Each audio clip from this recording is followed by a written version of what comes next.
Instructor Gaynor here again. We're going to continue our discussion of Thomas Kuhn's on the structure of scientific revolutions. On the little piece of paper here, what I have is a short outline of Kuhn's notion of the pattern of scientific change. Now notice we can't use the word progress in its traditional sense because we've already noted that progress only occurs within a paradigm. In other words, the entire history of science has not been continuous progress. It's only been progress within a paradigm that's already been accepted. Now, what Kuhn argues is that in the history of science, before we have an explanatory account of a given set of phenomenon, we begin with what he calls pre-paradigm science. Now, in other words, there's no frame of reference that is widely accepted, and in a sense, there's a relative amount of freedom to explore possible explanatory accounts during this period. Now, however, what eventually ends up happening is that normal science develops. Now, normal science refers to the fact that a frame of reference or a worldview ends up being adopted, widely accepted by a majority of practitioners in that particular scientific field, or what some might call a field of discourse. Now, once normal science develops, the practitioners in the field end up accepting a set of general assumptions, a set of basic truths that are accepted, and we might say that in this period we begin to develop a theoretical framework that is identical with the paradigm. Now, what happens during this period is progress is able to occur, and by progress we mean that new problems get solved, other new developments are created, and in a sense the paradigm will more fully develop. Now, what happens, though, is eventually there will be anomalies. Now, we've talked about anomalies before, but I'll just reiterate. Anomalies refer to data points that don't seem to be well explained by the particular paradigm or explanatory framework that's already been accepted. Now, what typically happens is that what we call ad hoc revisions will be made to try to account for those anomalies. And recall that ad hoc revisions refers to the idea that we will create new explanations, add those onto the paradigm, in a sense to protect the validity of the paradigm, but also to try to account for that particular anomaly and hopefully future anomalies. Now, for some time, Kuhn argues, these anomalies end up being resolved via these methods, and normal science will continue, and scientific progress will continue within that particular paradigm. However, in time, there will end up being a bunch of unresolved mounting anomalies. What I mean by that is this: rather than just having a few anomalies that are difficult to account for, there will be a large number of anomalies or data points that aren't well explained by the widely accepted paradigm. Now, this gives rise to what Thomas Kuhn refers to as crisis. Now, by crisis, he means something like this.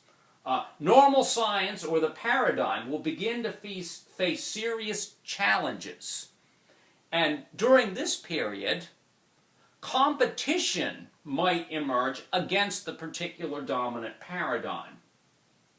Now, during this period, there will be rival ways of attempting to account for explaining that particular phenomenon. Now, during this period, Kuhn argues that something called extraordinary science develops.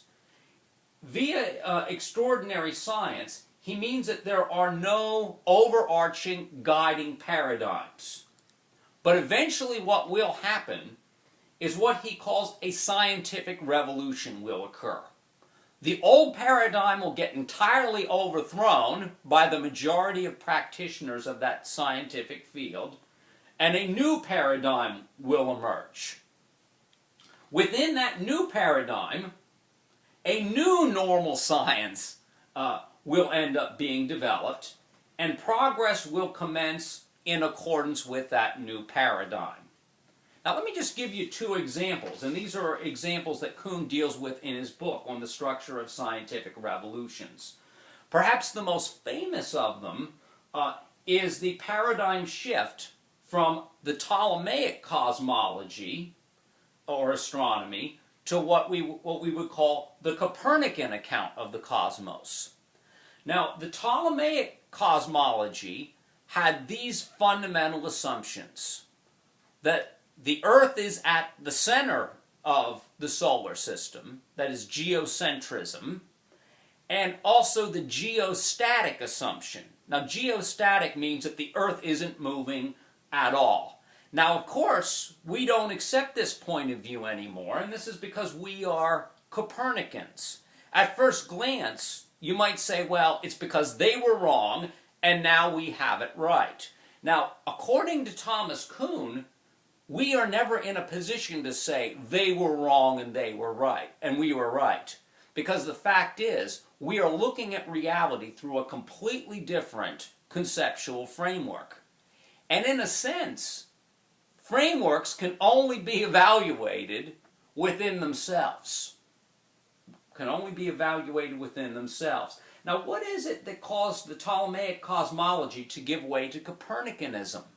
That's the assumption of heliocentrism, that the sun's at the center of the solar system, but also that the Earth, along with all the other heavenly bodies, is in motion too. Now, another fundamental assumption of the Ptolemaic cosmos is that the only kind of motion that occurred was circular motion. And that was based upon the assumption that circles were perfect, for one. And number two, the authority of the ancient Greeks and Christian scholars tended to agree with this assumption.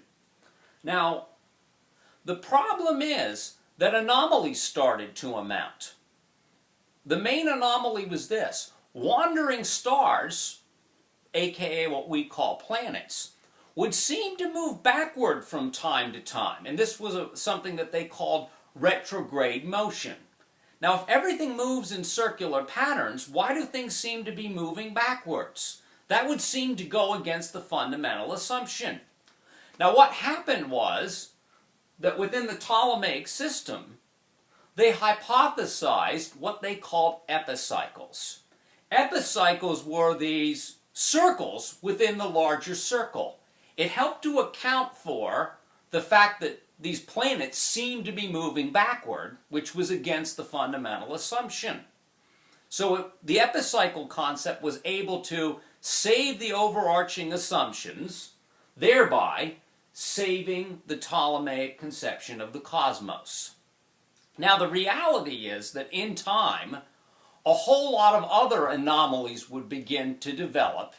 Incidentally, the help of the telescope helped to make some more anomalies apparent. And eventually, these anomalies would lead scholars to think about new interpretations. Now, Copernicus had been panned during this time period.